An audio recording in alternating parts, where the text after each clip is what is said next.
Hey everybody, welcome to Friday night childbirth class. I know I'm taking a big risk here and teaching childbirth class on a Friday night, but we're going to do it. Yeah, I know you guys are up for it, right? I love it. Say hello in the chat. Let me know if you're doing anything fun on this Friday night besides childbirth class. Did you have something fun to eat? We are actually ordering pizza here over at the Turner house, which I'm very excited about. Let me know if you are excited about what we're going to talk about today. Just share something in the chat. Get your chat fingers ready. It really helps me on the other side of the camera. I think this is the coolest thing. I'm really loving teaching this class. For those of you who have joined me for 5 days, let me know if you joined all days. Hello, Tara. Hello, Dabu Doodles, Eric and Dana. Hi, guys. Hi, hello. Happy Friday. I think it is so cool. I was actually just walking my son over to this outdoor class, parkour class anyway, and it was at the building where I usually teach in-person childbirth class. It's like 1 block away from me, 2 blocks in my neighborhood. And I was telling a friend like, oh, this is where I used to teach class, but now I'm teaching in my office to YouTube. And it's pretty great because I can teach people from all over, which is such a privilege. And I love already seeing so many people in the chat. If you are watching this in the replay, I'm thinking about you guys too. Put a comment, #childbirth replay. Let me know that you're there. I see, let's see, O'Neill. Nice. O'Neill's got some bourbon and a clementine for wife. Nice. Oh, very good. Oh, Killian said class number 5. Yeah. Oh, 3-hour glucose test today. Whew, that's an exciting Friday. Killian, you're getting it all done on Friday. You get a long, exhausting, hard test sometimes, and now you're having childbirth class. I love it. Happy Friday, Catherine. Hello, Natalie T. Hello, Ashley. Day 5 for hubby and I. Great. Oh, baby shower tomorrow. That's exciting. Very exciting. I love it. Hello, Jonathan. Hello, and happy Friday. Friday. That's right, Friday. Well, we have another exciting class in store. We're doing our same thing, a little bit different though.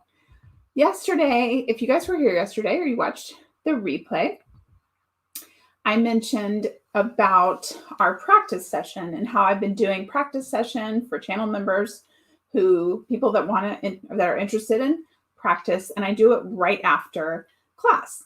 And I talked about maybe doing it before a class to let people kind of try it out and see if it's something they're interested in.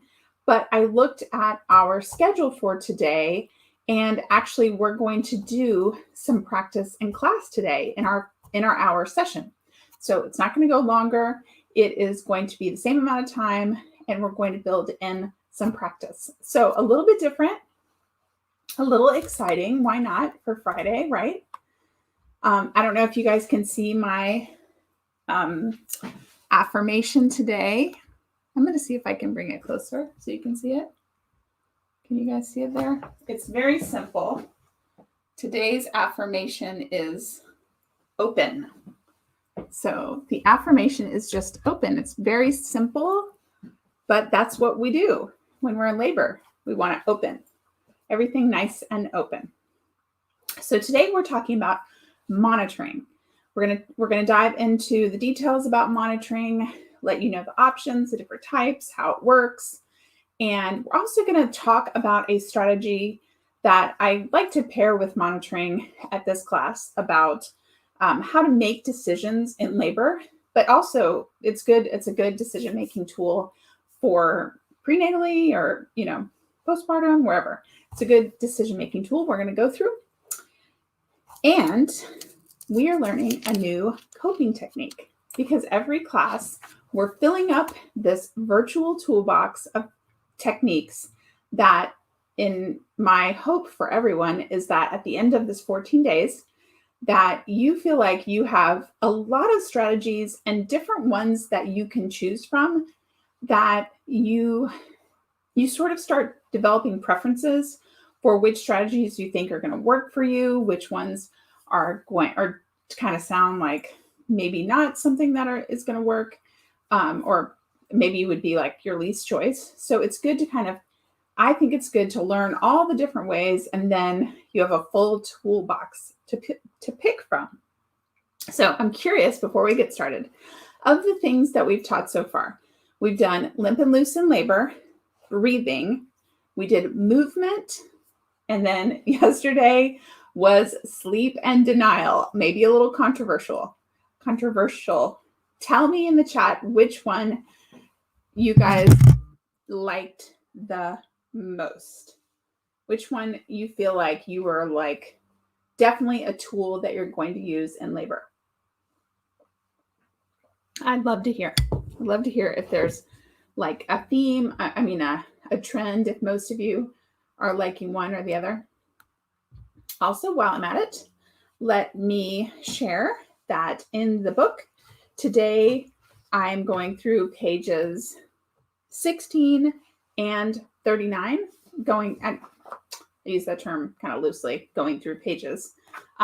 Those are the pages that you can refer to for more information. So our book is just a extra for the class, and it can be purchased in the kit. And as a reminder, I will just put it up here. I know I say it every time, but I never know. Also, people in the replay.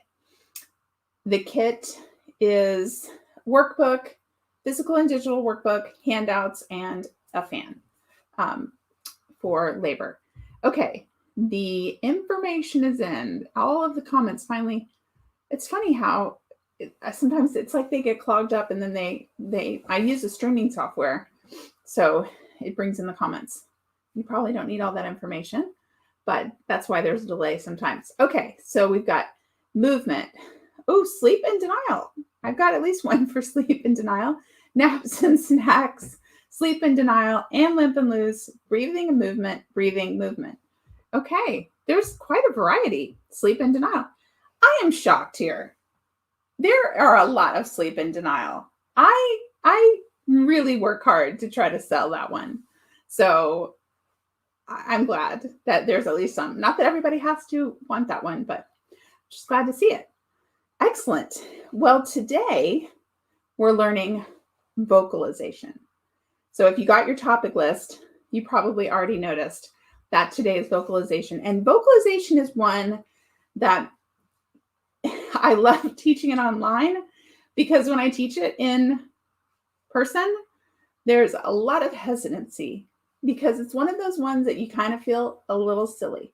So I'm going to demonstrate it to the world on YouTube. You know, when you become a childbirth educator, you sort of lose like all of your inhibitions of doing weird things. I always say, I don't know how many times I've like birthed a baby in class or breastfed a baby in class. And so vocalization, you're going to get it straight from me today. So let's get started. I have some super high-tech props today. You might be able to guess where my props came from if you were in class 1. Let me know in the chat. We've got both of these, and we've got this. These are my high-tech props, and they actually work really well. In my December series, I was pretty excited to be able to keep recycling something. Today we're talking about monitoring. Monitoring is something that happens. Yes, O'Neill got it. Chick-fil-A cups. This is the bottom of the cups. I mean, thank you. It's not even sponsored by Chick-fil-A. I should let Chick-fil-A know that I'm talking about their product. Let me put my slides away for just a second. So we are going to talk about the two types of monitoring that is done at it's done at the hospital, it's done at the birth center most frequently.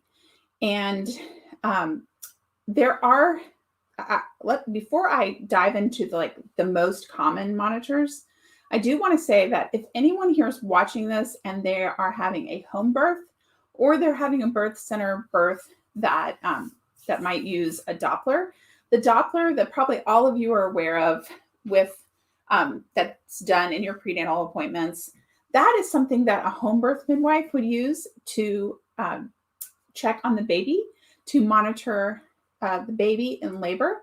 And usually home birth midwives don't really monitor contractions. So I wanted to kind of start there and just say that that's how monitoring is done at a home birth. It's still, the baby is still monitored. It's just done with the Doppler, usually. They can use a fetoscope, kind of like a stethoscope, but usually during the birth, they use a Doppler. Okay, so then what most of us that are, and most of you guys probably that are watching, giving birth at a hospital, they will do both monitoring of the fetus, the baby, and monitoring of contractions. So I want to go into sort of how those are done and then the options for them after that, okay? Sort of the nuts and bolts of it, and then options of them as well. Cool. So let's start with the fetal monitor. So the fetal monitor monitors the baby's heart rate. And the fetal monitor is, their best way to know if baby is doing well inside our uterus during our contractions.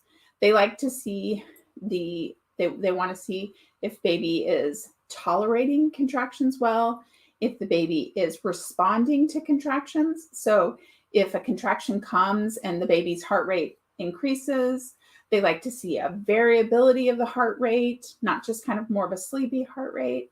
And they want to make sure that after a contraction happens, that the baby's heart rate, that the baby's not affected, like that the heart rate doesn't go down or have a hard time recovering back to normal.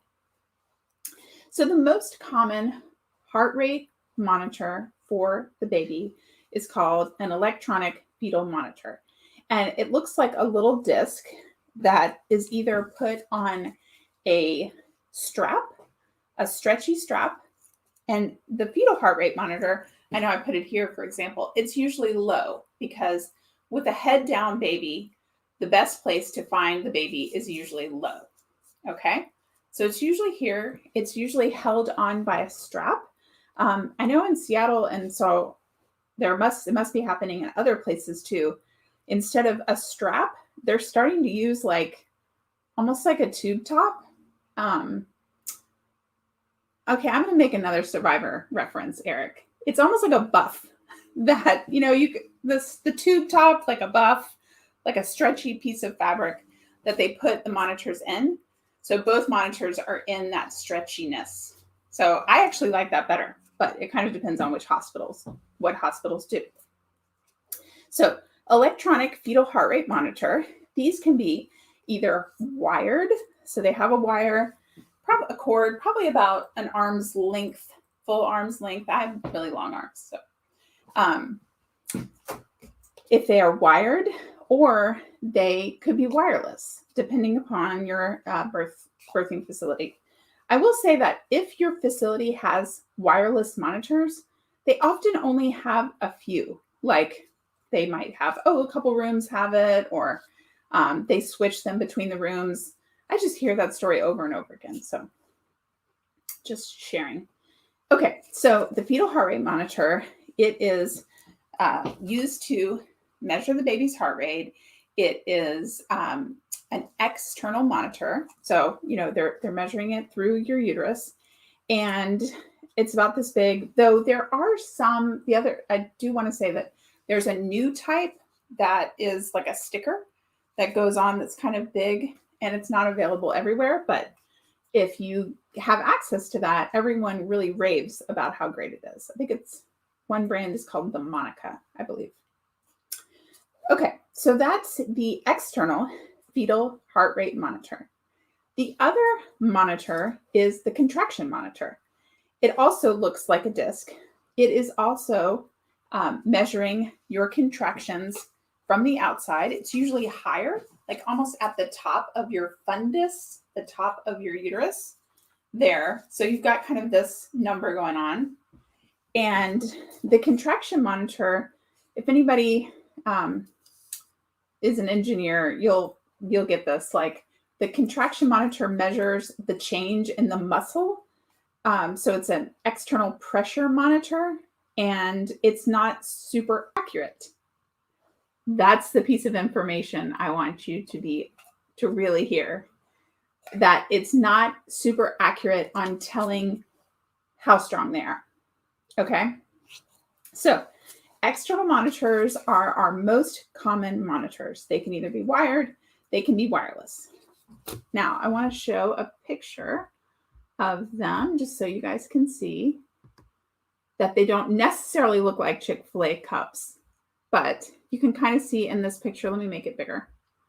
This image, see how this is where she has the bands, like the traditional bands right there. And this blue thing right here is the circle that's monitoring. You can't see the other one, but it's low. So that's the contraction monitor. That is the fetal monitor. And then the results of the monitor goes either on a printout or it goes to, and it's always on a computer screen. And sometimes some hospitals are still printing it out next to the bedside too. So you can see here, the top is actually the baby's heart rate. See how it's kind of up and down, like little hills, lots of changes. And then you can see those, there's our contractions, up and down, up and down. So what is the piece of information that I feel like is never shared at the hospital that I want you guys to really hear is that contraction monitor, those ups and downs, they're not accurate as far as intensity goes. So if you're watching this, you've got the monitor on, you're experiencing it, and you watch it, and you have one that looks little, like a low hill, but oh my gosh, it's so intense. And then you have another one that looks really big, and it's like, that one's okay. That's normal for the external monitor. It doesn't necessarily monitor them accurately, the intensity. It can also be off where it's just not picking them up. So here's the thing, guys. This is kind of that same theory of trusting our phone, and when I was talking about sort of making a mistake of like monitoring every single contraction, this is kind of that same theory, is when you're contracting.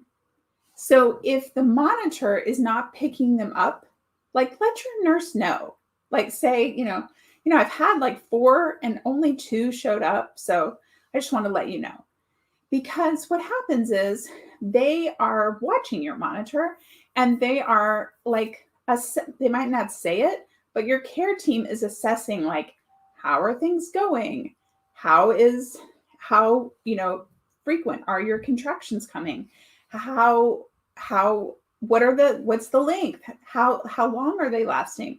And I've seen this happen before where the monitor wasn't right for hours.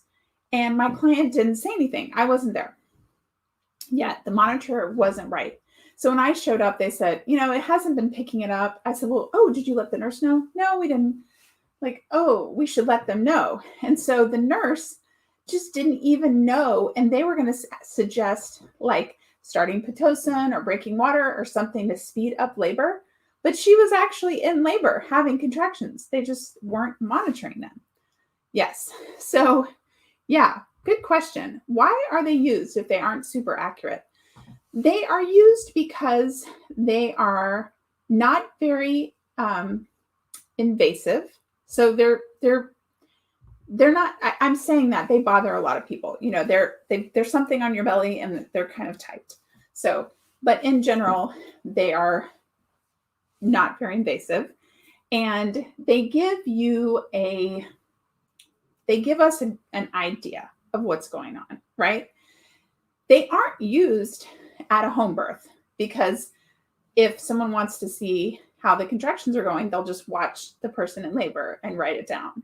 But they're used in a hospital setting because they can't watch every person and monitor everyone. They need to chart them. They need to, have a record of how things are going. And so they have to have something else that is monitored. But I am going to talk about some options in the monitoring. So hang in there. But very good question. They are accurate-ish, the contraction monitor. Okay. Here, one of the big mistakes that I see partners do is they say like, oh, that was kind of a little one, a little contraction, because they're looking at those hills. And it's like, no, actually that one was really big. You're looking at the monitor and not looking at me. The monitor is mesmerizing. It is, I have found myself where, I'll be like, client over here in labor, monitor over here. And it's just kind of like, ooh, of course, I like data too. So it's kind of easy to see. So I'm going to give some strategies on not falling trapped to staring at the monitor. But first I want to talk about, so we've got the contraction monitor, not very accurate. It is, when it is picking them up, it's better at picking up a start and a stop. Like in the example, see how it started. We can tell pretty clearly, like this is the start of labor and of the contraction, and this is the stop. This is our rest. This is our start. This is our stop. This is our rest. That's fairly accurate. It's a little bit delayed between, like, if you're experiencing it and seeing it, it's a delay. But the intensity isn't very accurate. And sometimes it's just off. The fetal heart rate monitor, right, the one that's down here, is more accurate on picking up the baby's heart rate, fairly accurate. Darn it, I just remembered I wanted to share a handout with you guys. I will share it tomorrow about, let me make a note, about electronic fetal monitoring. It's a free Lamaze handout, so I can put a link out there to it. Okay. The electronic fetal monitor for the baby is fairly accurate as long as it's in the right spot. Sometimes it can go to, the baby can move out of, where it was picking up, and then it starts picking up maternal heart rate. So it can be kind of off that way, but it's more accurate than the contraction monitor. Some of the fetal heart rate monitors also pick up maternal heart rate. It shows as a different line, like a purple line on the monitor. And then sometimes people have to wear a pulse oximeter. So they wear on their finger that does the heart rate that way. So that sometimes happens. Okay. So those are both our external monitors. I want to talk to you about the internal monitors now. But before I jump into the monitoring change, does anybody have any questions about those external monitors right now? While I start, I'll start describing, but put them in the chat. Don't be afraid to jump into that chat tonight, Friday. Okay, so if these aren't working well, if they are if they are concerned enough for the baby or what's going on with labor, then they might suggest to change these to internal monitors. So internal monitors are monitors that go into the vagina, through the cervix, and into the uterus to monitor the baby. I'm going to explain each of the two different types. So those are not usually just routinely given like, hey, you're here in labor, let's put on an internal monitor. Those are usually done when there's a concern, or if for some reason they cannot get the external monitors to work. That's more rare that they can't get the external monitors to work. And yeah, but it's sometimes if they're like a little concerned about what's going on, they might say, we need a really accurate look at how baby is doing, and they might suggest the internal monitor. Now, this suggestion is a decision point that I'm going to talk through when I talked about how we're going to talk about a decision-making tool.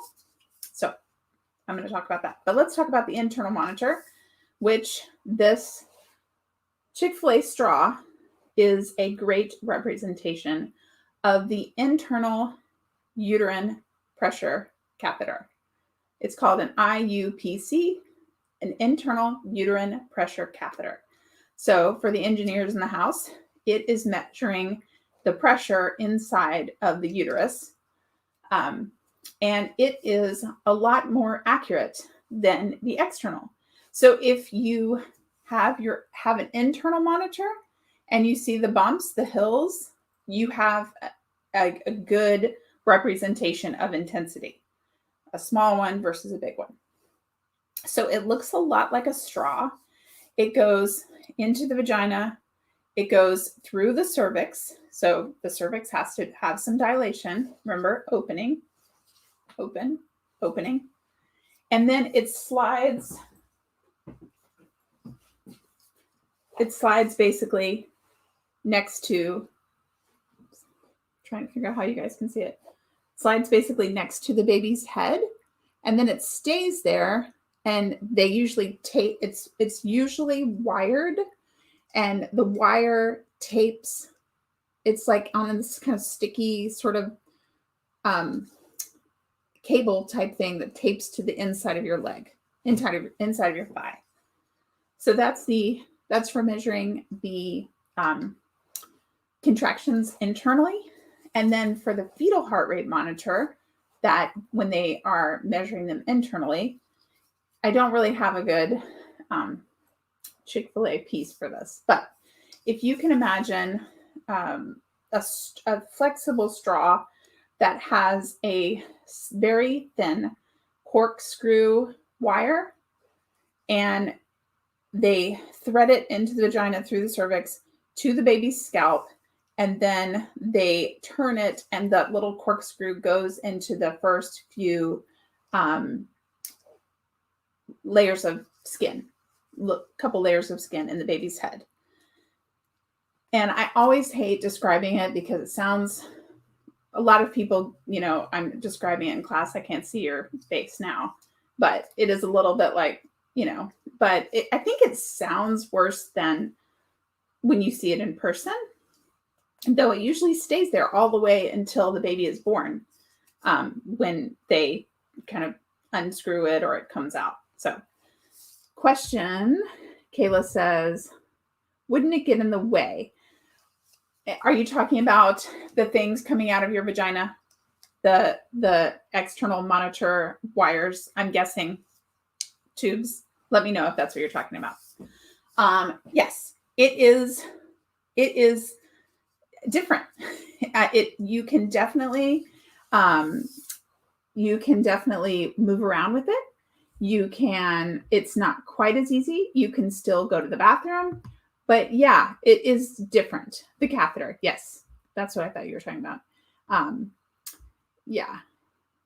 Oh, Tanisha, let me put my email address real quick. Awesome. I know, O'Neill. Yeah. O'Neill's face. Yeah. So I know. I hate describing it.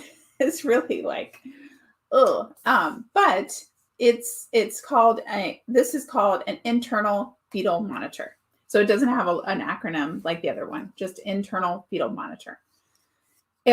Sometimes people call it, or it can also be called a fetal scalp electrode. Makes sense, right? Scalp electrode. Yep.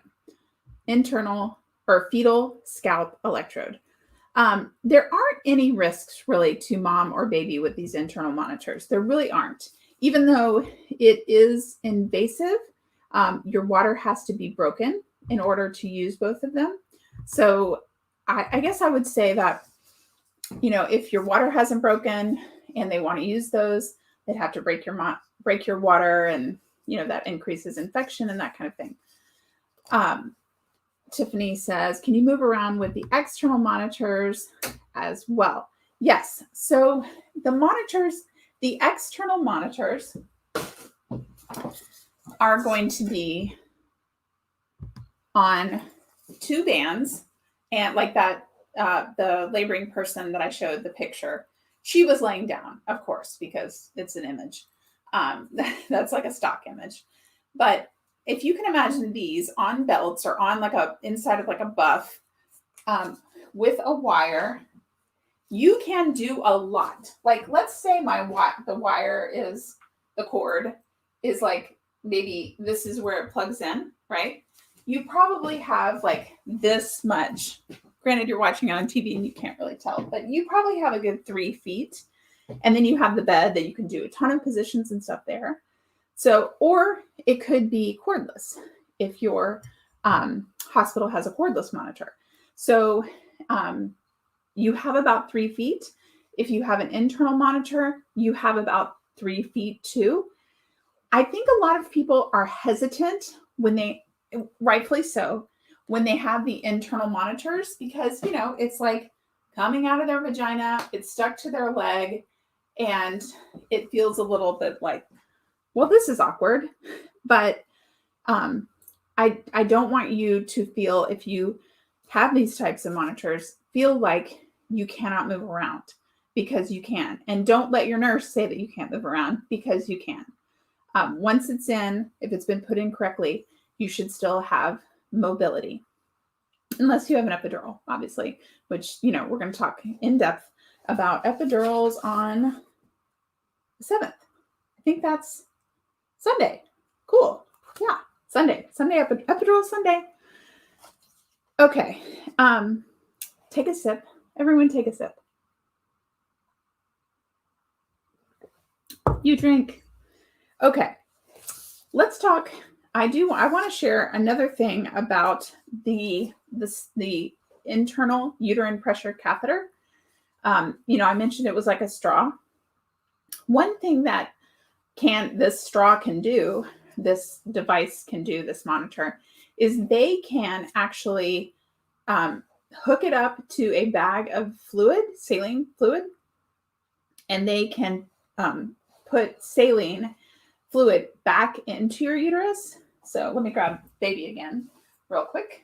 So remember, it's kind of like this next to baby. And I really should have baby kind of crunched up more. So baby inside the uterus, right? So when they put the straw in, they can actually send fluid up through the straw into your uterus. And this is sometimes done if there is an issue where they think maybe the baby is like on a cord, like putting pressure on their cord and causing some funky, concerning fetal heart rate issues, or the baby might be in a malposition and they want to add fluid back to try to get the baby to move around. Let me see if I have my placenta. Hold on. Yeah. Doesn't everyone keep a placenta hanging in a bag in their office? It's not real. So fake placenta. But let's imagine that sometimes, very normal, the cord might be between the baby's head and the uterus. And if that is causing some funkiness, some concerning heart rate, if they add fluid, sometimes that can resolve that issue. So the IUPC can also be used to add fluid. Now, if your question is, okay, so if you're getting fluid, can you still move around? Yes, you can still move around. It's just dripping out. Okay, so that's where you're just going to wear some big mesh underwear you're going to have a big pad. I don't know why I'm looking down like I'm looking at it. A big pad. It's not glamorous. This is not like, we are not walking a fashion runway here with this kind of thing. I don't want you to be hesitant to move because, right? Movement is so important. Movement is important. So you still, let me put baby down, can move. Okay, so 2 types of monitors monitoring 2 different things, the external, the internal. Here are the next kind of important piece of information about monitoring is that you have options. You might have options depending upon what's going on with your labor about whether or not you have to have continuous monitoring or intermittent monitoring. So continuous means it's continuously done, of course, right? Yes. So continuous is basically you're on the monitor the entire time you're in labor. Intermittent is usually a protocol defined by the hospital or your provider. Generally, it's like 15 minutes out of every hour. So they put you on the 2 monitors. You have 15 minutes where they're looking at baby, they're looking at your contraction pattern, they're making sure everything's okay. If everything looks okay, and they get what they call a good strip, then after that 15 minutes, then they say, okay, you can get off the monitors, and they put them down. Interesting, which I'm going to share this handout that gives a link to all the research about this, because I think if you're somebody who likes to check research and look at it, then I am getting a call from my firstborn daughter who doesn't remember that I teach class every Friday. It's Friday night class, childbirth class, right? She should be watching. No, anyway, the intermittent monitoring, the 15 minutes out of every hour, though, tell me what your thoughts are about this. Most people I talk to are like, I want the safest for my baby. So I want monitoring the whole time. That is a very common thought. So if that's going through your mind, let me know, or let me know in the chat what you're thinking. You guys are a little quiet in the chat right now, which is fine. Have a sip of water. What research has actually shown is that as long as the person in labor is low risk, so by low risk, I mean no blood pressure issues, no drugs in your system, I don't mean like illegal drugs, I mean like no Pitocin, no epidural, no IV narcotics, no nitrous oxide, no drugs in the system, those type of drugs that might affect the baby. And, generally healthy person and baby's looking good during that 15 minutes, that low risk person, they should be intermittently monitored. It's actually safer. It's better outcomes for mom and baby for intermittent monitoring. So if you're kind of scratching your head thinking like, why? Like, what does that mean?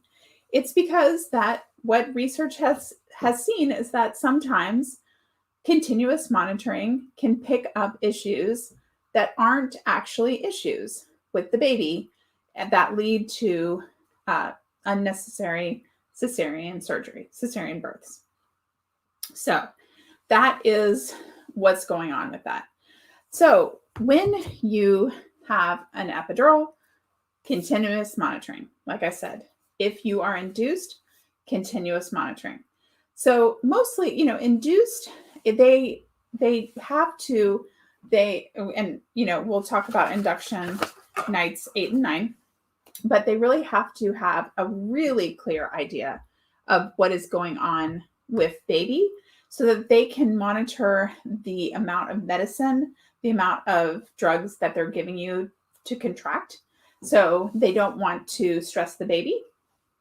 So it's definitely important for continuous monitoring when you have induction. And then an epidural is also While it's not doesn't necessarily have impact on the baby, sometimes we see some issues like with the cord when you're laying down and that kind of thing that they just need to make sure. So you might be wondering, oh, good question, Natalie. I was thinking, it's so quiet. Let me know in the chat how you're doing. What are we thinking? How are we feeling about monitoring? Is this clear? Do you feel clear? Patient with gestational diabetes. I would say gestational diabetes, I will double check that for you, Natalie. And it's something to ask your provider if anybody is facing that. Diabetes. I don't think that would require continuous monitoring, because gestational diabetes, the risk would be more like baby too large, growing too big, like big for dates and that kind of thing. So my gut says no, but don't quote me on that yet. The best person to talk to about their strategy for monitoring is totally your care provider. So this is a great thing when they're rushing out the door and they say, so do you have any questions? You can say, what's your thoughts on monitoring, and will I need continuous monitoring? And does the hospital have wireless monitors? And do you often do internal monitoring? Is that done regularly? All of those questions are good questions to talk to with your provider at any of these appointments, no matter where you are in your pregnancy. It's good to find out what their theories are. If they follow evidence-based medicine, which is the intermittent monitoring for low risk, is great. Yes, O'Neill, this is a great point. Any piece of technology, it's not a silver bullet that is 100% foolproof. Thank you for sharing that. That is absolutely true. Sometimes we feel like the machines give us a safety, like, oh, if I have the machine on and it's monitoring me, then it's keeping everything safe. And it's like, no, really not necessarily. It's a good tool, and we certainly use it, but it's not the 100% fail-proof. Yeah, exactly. Yeah. Okay. So first of all, making the best decisions about the monitor. First of all, you guys learned about it, which is great. Thinking about what your preferences are, what might be the options that you have, talking it over with your provider. But there are a couple like really basic things. I mean, I'm talking like basic. I've had people say before, Alice, when you teach class, you teach things that are like really like low level, practical, basic things that maybe some people already know. But I'm telling you, a lot of them are basic things that no one ever talks about. So I like to talk about them. So this is really basic, but it makes me crazy. And I'm going to see if this picture on my slide does a good job. This does not show the buttons. No, I didn't get a slide with buttons. Okay. This monitor, the fetal and contraction heart rate monitor, it has a volume button, 2 buttons, up and down for volume. It's very common that when your nurse, your doctor comes in, your midwife will like come in, go over, maybe they're adjusting your monitor, putting it back on, right? They'll turn up the volume, and then they're like, okay, that works. They'll do their charting, and then they'll leave. And they don't turn down the monitor. And so many times they leave it and it's blaring. Like, it's like, well, it sounds kind of like a horse. And when we want to have a peaceful, limp and loose, open, or sleeping person in labor, we do not need this monitor on full blast. And it's something as simple as the nurses just don't tell you you can turn down the volume. So partners, if you're watching this, I want you to make a note, mental note, or if you're like me, you got to write it down, that ask the nurses where the volume is and if you can turn it down. Plain and simple, okay? Plain and simple. But it makes a huge difference. You don't need that thing blaring in your face. Oh, yay, Jonathan. Jonathan said, I learned this in your Supporting Her course. Yay. I'm going to ask, I need to do like a little tally to see who else is in that course. So it's a big deal. I'm glad you had that takeaway already. So it's all consolidating in your mind. So for those of you guys who don't know about Supporting Her, it is an online course for partners, supportingher.com. I'm going to talk more about it on the day we talk about support, but that's what Jonathan was talking about. So that's super important. Know how to turn down the monitor. Also, if your monitor has a beep, like if it often beeps because it goes too high or it goes too low. If you don't know how to silence it, or ask it, will you teach me how to silence it? Or do I have the ability to silence it? Obviously, you don't want to be messing with any kind of equipment that you're not supposed to, but sometimes it's easy. Oh, O'Neill, you're in it too. Cool. That's fun. I love it. The other thing to know, which is probably in the Supporting Her course too, know how to take the cords out and get them to show like, hey, if we need to go to the bathroom, like how to take the cords out, put them around your neck, usually the person that's in labor, and then you can walk to the bathroom, come back and put them in. It just gives you more freedom to make sure you're moving. And you don't want to interrupt the nurses for these kind of things if you don't have to, right? So asking them, hey, if I need to go to the bathroom, what do I need to do? I'm going to be up moving around. I like to turn it down, whatever. The last thing, which I know I say a lot because it's necessary, is do not stare at the screen. Either person, the support person, the laboring person, it is not good for mental health. It's not good for dealing with contractions. Also, I've learned, I used to talk about the treadmill. So I'm going to poll you guys too. So if you're quiet in the chat, get your chat fingers out. Maybe you're like this or like this if you're me. When you're on a treadmill or any kind of piece of, I like to say treadmill, maybe elliptical or not necessarily Peloton because you're watching. I don't have one of those fancy things. But if you've ever been on a treadmill, do you watch the numbers on the screen or do you cover it up with like a towel?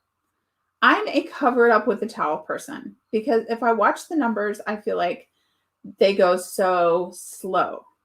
I mean, there's other examples of this, right? Like if you're taking a test, do you look at the clock or are you, somebody who's like does better by just focusing and not staring at the clock? Oh my gosh. Okay. Neighbor, shout out to my neighbor and fellow doula, childbirth educator, Kim James. Hey, Kim. Yes. Okay. I know. I'm talking really basic, practical stuff here. It's good to know the practical stuff. Yay. Thank you, Kim, for stopping by. So Eric and Dana, Dabu Doodles, say they're screen watchers. Yeah, see, I did not realize, sometimes you think that your own perception of how things is done is like how everybody does it, but it's not true. Time stands still is when you watch the clock. Yeah. Tiffany. That's why I only like to run outside. I am with you, Tiffany. A treadmill is like just so painful. Yes. Basics are important. We're doing it. We're doing basics. Okay, stay, Kim, because we're doing vocalization, and that's always very exciting to teach. I love doing the vocalization. Okay, so don't stare at the screen. Even if you're somebody who loves to stare at the screen, partners, you really need to stare at the person that is in labor and be supportive of them. It doesn't really matter what's going on. You could check in on it, make sure it's it's recording, like I said, give your nurse a heads up if the contractions aren't showing up. But this is the person right here that you need to pay attention to. You can see the contractions here. You've got duties to do. You've got to give water. You've got to use your fan. You need to be supportive. You need to do the mirroring technique that we talked about. We need to do our breath. And we're not doing that well if we're like, oh, here comes another one. Oh, I think they're 5 minutes apart. Oh, that one was shorter. No, they're still going to come. Even if you don't look at them, they still come. Okay, have I beat this topic? I think I have. I think no one's gonna make those mistakes. Let's move on to talk about this decision-making strategy. This is, again, a decision-making strategy. It's one that I know Kim teaches. I know doulas and childbirth educators teach. It's one that once you have mastered, it is great for, let me pull up my other screen while we're talking. It's great for so many things in healthcare. And it's actually, if you bought the kit and you have the handouts, it's in there. So I wanted to start off and show you that it's right here. And you click on that. And it's loading slow. Okay. Strategy. Decision. Now, because it has this catchy name, you might feel like, oh, I'll remember that. That'll come to me. But when you've been up all night and you're emotional and you are in labor or you're supporting someone in labor, you won't necessarily have this. You'll be like, what was the acronym that was taught? I don't know. I can't remember. So I'm all about cheat sheets. So whether you have this kit and you can print this out, you can download it to your phone, or you can just make a note on your phone now, whatever. Bring your cheat sheets to labor. Take your cheat sheets out, anything that you're using to cheat with in labor, so you can see them. And so when something's going on in labor, your care provider walks in and they say, this is a decision point. And you can say, can I have 5 minutes to talk about it? And then after they leave, you and your partner go, where's that cheat sheet? And then you get it, and then you formulate your questions. That's how you're going to use this. Don't rely on your own brain to remember the brain strategy. Did anyone like that? Okay, I liked it. What's funny is, I shared with you guys that I like to write on the whiteboard in class. Actually, in the place where I was going to teach, they have these old-fashioned chalkboards, which I was so excited to teach with. And my first class was going to be mid-March last year at this new place. That did not happen. So, but when I do write on the board, I usually put Brian, because if you switch the A and the I, it becomes the Brian strategy. So if there's any Brians out there watching this, it'll help you remember it. But let's go through each of these. Oh, yes. Thank you, O'Neill. I love a framework too. So let's just use this. Sorry, I'm trying to get my mouse over here.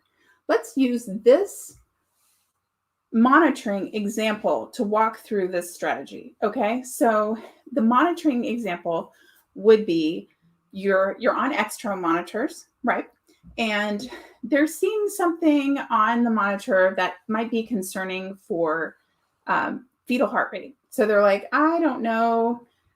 We need to really get a good look at the baby. We suggest to do a fetal scalp electrode and an internal uterine pressure catheter. We want to change our external to our internal, and this is why. And maybe going into this, you were like, I really want to avoid the internal monitors. So you say, first step always is to say, can we have 5 minutes to discuss alone? Because it's so hard to formulate your questions when someone's staring at you. What are your questions? It's like, I don't know. I know I have them, but I can't remember. And it's totally okay to ask for time. If it was an emergency, like they were like, we got to do it now, they will do it now. But almost every time in labor, there is time for a 5-minute discussion. Okay, good. Thank you, Jonathan, for validating my brains. Okay, the first one is benefits. So you would ask the question to your care provider, could you tell me about what the benefits are to doing this internal monitor and switching from the external monitor? The next one is risks. What are the risks? And you guys even asked that. I can't remember who asked me in the chat, what are the risks to the internal monitor? So great one to ask your provider. Alternatives. Is there something else they can do? Can they maybe switch monitors? Sorry, I heard a family member that was really loud. Can they maybe readjust? Can they give some extra time? Can they watch, maybe even moving around a lot in labor, so they haven't been able to get a good strip, a good monitoring of the baby? And you say, well, can I spend some time sitting up in the hospital bed and see if that gives us a clearer idea? That might be an alternative. I don't know. The I, sometimes people discount. I don't want you to discount it. What's your instinct telling you? Most people, if you kind of have a gut feel, if you think about it or kind of give yourself pause and think, does this feel right? Am I feeling good about this? That's something to think about. The N is like, to me, the most effective, especially in childbirth. If you say, can we just wait? Not now, or just, can we not do anything right now? It is not almost always. It's very often the answer is, yeah, we can wait and see. So yes, you might be just moving the decision point to later in the labor, but sometimes moving the decision point to later in the labor means it ends up where you don't even have to make that decision anymore. I don't know how many times I've worked with people where they had a decision point like, we want to break the water. And then it's like, well, can we wait a little bit? And then we wait 2 hours and it's like, it broke on its own, right? So all we had to do was ask. So again, now I'm not, this is just strategy. I'm not saying which way you should go with this particular decision we're walking through. I'm just giving you a strategy to work with. The last one, not all educators add the S. I like the S. It means smile. It's really, let's all treat each other with respect. Our care providers, our care team, our doulas, our partners, laboring person, everybody is a team together. And so instead of going to our care providers with, I don't want to do that, or why did you suggest that? You just don't have a good team environment if we go to it like that. Guys, I cannot believe it's already 58 minutes. We're going to go a little bit long tonight. I don't usually go long, but we're going to go a little bit long and make sure we get in our vocalization, but we are ready. So brain strategy, it's in the kit if you want it with the other handouts. Of course, we just went through it. So who's ready to talk about vocalization? Let me get my slides up. Not that we need the slides. Vocalization. Okay. Vocalization is something, first of all, it is not for early labor, really. It is it's a strategy for labor when you need something extra. It's really when some of those other strategies that we've already talked about, like breathing, like movement, rhythm, being limp and loose, when it's like, I need to add. I call it layering. I like to think of that layer cake where our bottom layer is breathing, and then our next layer might be movement, and our next layer might be limp and loose, and then our next layer might be vocalization, and we can do them all together. And I know we're going to go long, but not that long, because this is actually really easy for me to teach you. And we're going to do a short practice, a 30-second practice, like I promised. Vocalization is doing low vibrations, a low tone. It is, let me just show you, since it's the best thing. It would be, remember we do breathing, doing those hand motions really help. So again, we're just going to take a deep breath in, but on our exhale, we're going to make a noise, a nice low tone, and try to do it as long as possible. Okay. So, ooh.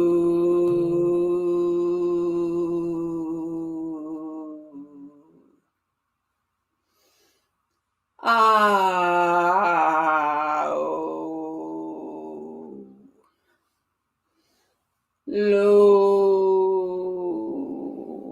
I feel like my voice is a little cracky. Did that sound beautiful? Am I going to be hired for singing? No. It is a coping technique that can really help.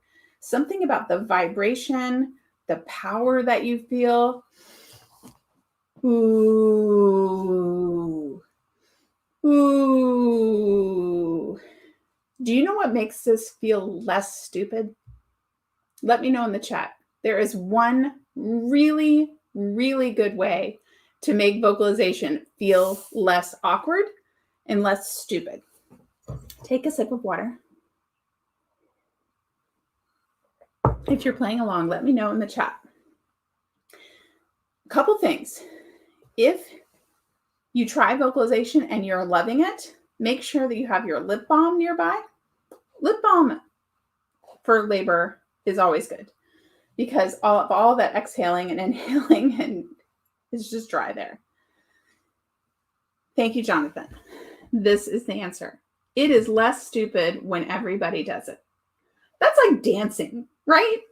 I mean, to me, if everybody at the wedding is dancing, you don't feel like you're a spotlight, like everyone's watching me dance awkwardly.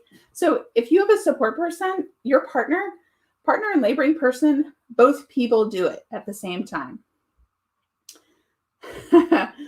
Alexander says, I feel like when you're in labor, it's hard to feel stupid. Anything goes.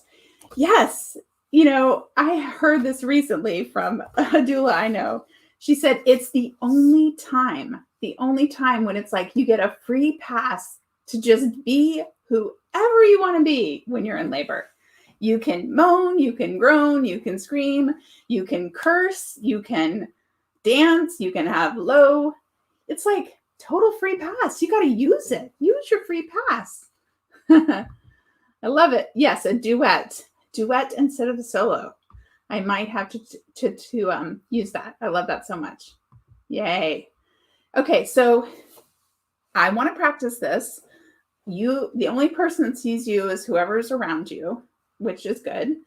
I want you to remember that something that feels weird now might feel awesome in labor. I had a client that I remember so well that she was very conservative, like acting. She was a librarian.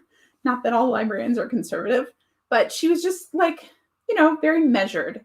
She was a measured person. And in labor, she loved vocalization. She told me later, like, tell everyone how much vocalization helped me. And it was so great. So it's something like, you just try it. Ooh. Partners, if you want to suggest it, if you're like, oh, this is getting strong, you just go like, this is what I do as a doula. When a contraction starts, I'll say, ooh. And usually just me making that noise, laboring person goes, ooh. And it's like, oh, that's right. Ooh, we're doing that now. So it totally works. Okay, here's what I want us to do to practice. We'll finish up with this practice. And I know I mentioned that after the class, we're not doing an after the class today practice because we're doing this little practice here. So if you are a member and you're counting on after the class, we're not doing Friday. We're going to do Saturday. If you find this practice helpful and you want to join us for after the class, check on the join button is down below, $2.99. But I'll have information about tomorrow's pre-class practice session. Okay, pre-class practice. What else would you want to do on Saturday but to practice with me at, it would be 8:15 Eastern, 5:15 Pacific. Okay. let's do our practice. What I want you to do is layer 3 strategies when you are going to do this practice. We're only going to do 30 seconds. Again, no matter who's watching this, whether you are pregnant person, support person, birth pro person, I want you to practice this. 3 strategies I want you to layer together. Remember, some of your options are some of the limp and loosen labor strategies. So putting our hands up, wiggling our arms, doing our shoulders, breathing, we're all going to do, so that doesn't count. I want you to do some type of movement, which could be just get yourself into a different position, maybe a forward lean, maybe you want to just kind of rock, maybe you want to get onto hands and knees. If you're watching this, start thinking about what you're doing, okay? And so a limp and loose, a movement, and then third layer is a vocalization. And I'm going to play a 30-second clip so that you guys can do the 30-second. So we can do it for 30 seconds. This would be a short contraction. So this would not be like a longer active labor one, but we're practicing, so it's good. And when I do the 30 seconds, just know that the screen goes black. You don't see me for a little bit. That way you guys can focus on practicing. Then when the music stops, we'll come back here and jump in the chat and let me know which ones you practiced. Okay, so let's do it. Get ready.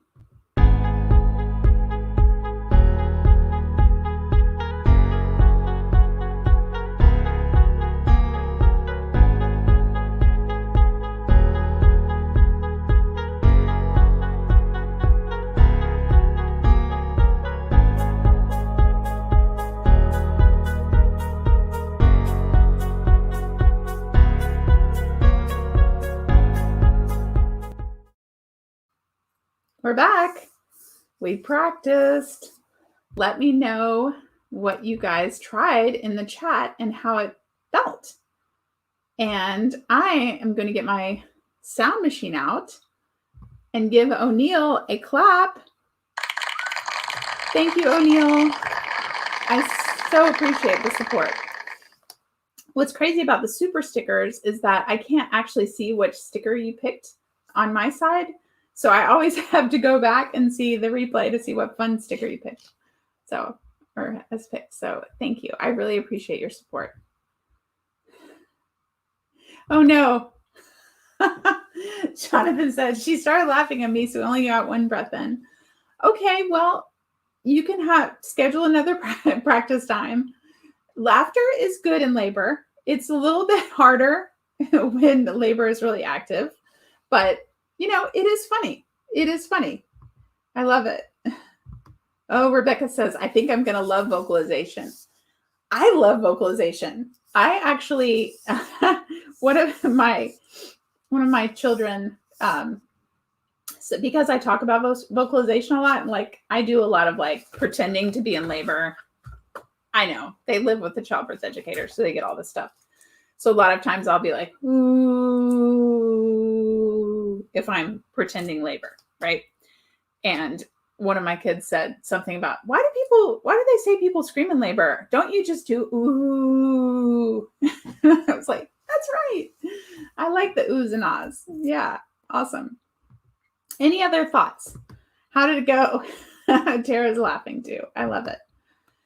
I hope it felt challenging, maybe. I mean, it should feel different. If you haven't done this before, it'll feel different. But I love you to have a takeaway of just thinking about this layer cake idea. Think about what that's going to look like, laboring at home, laboring at the hospital. And if at any time you guys have questions about what we covered, you know, you can get in touch with me through email. You can always leave a comment on the videos.